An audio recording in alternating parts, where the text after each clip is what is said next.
Tales from the Odyssey, Book 6, The Final Battle. Chapter 1, Penelope. Penelope, queen of Ithaca, wept and prayed to the gods as she waited for news of her son Telemachus. 5 weeks earlier, the young man had sailed away in search of his long-lost brother Odysseus. Shortly after his departure, Penelope had learned that his suitors were plotting to murder her son on his journey home. For years, this wicked men had tried to take Odysseus' place. They tormented Penelope daily, invading her home and demanding that she choose one of them for a husband. But Penelope remained fiercely loyal to Odysseus. Enduring threats and humiliation, she had led the suitors on with false promises of marriage, then put off again and again by refusing to choose whom to wed. Now Penelope wept for both Odysseus and Telemachus. As she paced in her chamber, she heard someone calling to her from the courtyard below. Penelope rushed to the window and saw the old swineherd who lived on the pig farm near the shore. The swineherd was surrounded by Penelope's servants and suitors. "My lady, weep no more," the swineherd called to Penelope. "Your son is safe. Yesterday's ship docked at our island. Rest now at my hut." Hearing this news, Penelope and her handmaidens wept tears of joy. But the suitors were painfully unhappy to hear that Telemachus had returned safely to Ithaca. When Penelope learned they were making a new plot to kill her son, she went downstairs to confront him. Filled with fury, she called out to Antinous, the leader of the villains. "Antinous, do you not remember how my husband once saved your father from an angry mob?" Penelope said, "And now you try to take Odysseus' place and murder his son. How dare you?" Before Antinous could answer, one of the other suitors called out from the crowd, "Do not worry, Queen Penelope. Your son has nothing to fear from us. Of course, should the gods decree that he die, there's nothing we can do." Helpless in the face of their evils, Penelope could say no more. She returned to her chamber. She wept bitter tears for her husband and son, till finally the grey-eyed goddess Athena closed Penelope's eyelids and gave her the gift of sleep. Chapter 2. Approach to the palace. The goddess Athena was also watching over Odysseus and Telemachus. Just 2 days before, Athena had helped Odysseus return to the shores of Ithaca and disguised him as a beggar. When Odysseus had hobbled to the hut of his faithful swineherd, the old man had not recognized him. Later, when Telemachus arrived at the hut, he also did not recognize Odysseus. But when father and son were alone, Athena magically took away Odysseus' disguise. Since their joyful reunion, Odysseus and Telemachus had been making a plan to fight the suitors, whose number exceeded 100. Now, huddled in an even campfire, father and son reviewed their plot. "You will go to the palace first," Odysseus said. "I'll follow in my disguise as a beggar. Remember, you must not show any sign that you know me, even if someone tries to do me harm. And you will tell me when it's time to hide the weapons," asked Telemachus. "Yes," said Odysseus. "Athena had promised to help us. When she appears and gives me the sign, we will take the spears and shields from the hall and hide them in a storeroom upstairs." The discussion was interrupted by the return of the swineherd. Athena's magic gave Odysseus the appearance of a lowly beggar. As the 3 men prepared their supper together, father and son held their plan close to their hearts. The next morning, at the first light of dawn, Telemachus left the swineherd's hut. His mind was filled with thoughts of the coming fight as he hurried down the rocky path toward his home. When Telemachus reached the palace, his old nurse, Euryclea, greeted him joyfully. The other maids of the house surrounded him and embraced him. Soon his mother appeared.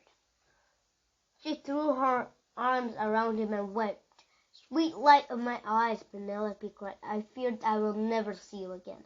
"I traveled far, mother, as far as the kingdom of Sparta," said Telemachus. "King Menelaus and Queen Helen showed me great hospitality, and they showered me with gifts." "What news do you bring of your father?" Penelope asked. Telemachus looked at his mother sadly, remembering his promise to Odysseus to tell no one of his father's return to Ithaca. "I only know this," he said softly. "King Menelaus said that long ago the old man of the sea revealed to him that Odysseus was being captive on the island of the goddess Calypso.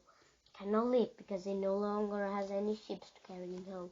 As Telemachus told his mother more about his journey, Odysseus was heading towards the palace.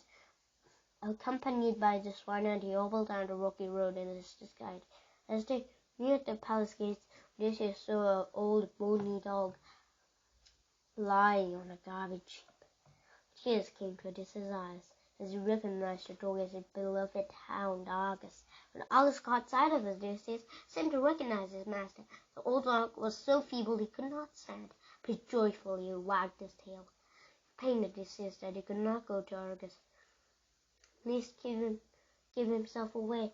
Why does that hound lie abandoned and uncared for? He asked the swineherd. He looks like if he were once a fine animal. I was once the master's favorite, the swineherd said, but with the palace in such disorder, no one thinks to care for him anymore. For years he has waited faithfully for it, lay eyes on his beloved master again. He knows not that Odysseus died long ago. But as Odysseus sadly followed the swineherd through the palace gates, the old dog closed his eyes, quietly passed into the peace and darkness of death. His greatest wish had finally come true. His master had come home. Chapter 3. The beggar at the table. Leaning on his stick and covered by his ragged cloak, Odysseus stood at the threshold of the palace that had been his home 20 years before. Soon the suitors began boisterously invading the great hall, visible to the rude being. The goddess Athena appeared to Odysseus and whispered in his ear, "Go around the room and beg for each man," she said, "and you will learn who is good and who is evil." Odysseus followed her bidding, and hobbling from man to man begging for food. Antinous, the leader of the suitors, took an immediate dislike to him. "What a loathsome creature you are," he said. When Odysseus approached him, "How dare you try to take our dinner?" Odysseus looked at Antinous in the eye. "And what about you, sir? Do you not feed yourself from another man's table?" Antinous picked up a stool and hurled it at Odysseus, striking him on the back. Odysseus took the blow silently and walked away. Telemachus struggled against a fierce desire to defend his father. He knew he must not reveal the beggar's true identity. But when the servants told Penelope about the attack on the poor ragged man, she was furious. "I hope the god Apollo strikes Antinous dead," she said. "All my suitors are loathsome, but Antinous is the worst. Bring the stranger to me. Perhaps he has heard something about my husband. Seems like a man who has traveled far and seen much." The servant hurried to relay the message to Odysseus. "Tell your queen that I will come to her after dark," said Odysseus.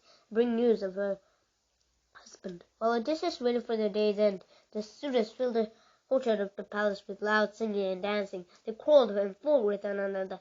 They shouted insults at Odysseus and threatened him. Finally, Telemachus could bear them no more. "Are you mad?" he shouted. "Have evil spirits possessed you? Leave this palace at once."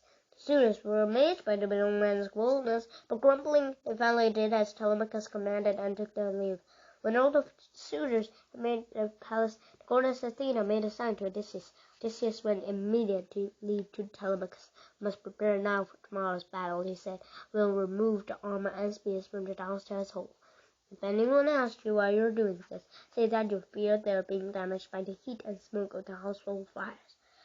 Holding a golden lamp, Athena, now invisible, led Odysseus and Telemachus through the downstairs hall. The lamp's soft glow shone upon the walls and rafters. With the help of Athena's light, father and son removed helmets, shields, and spears from the walls and carried them to an upstairs storeroom. Then Odysseus bid good night to Telemachus. "Go to bed, my son," he said gently. "Rest for tomorrow's battle. You must go and speak with your mother."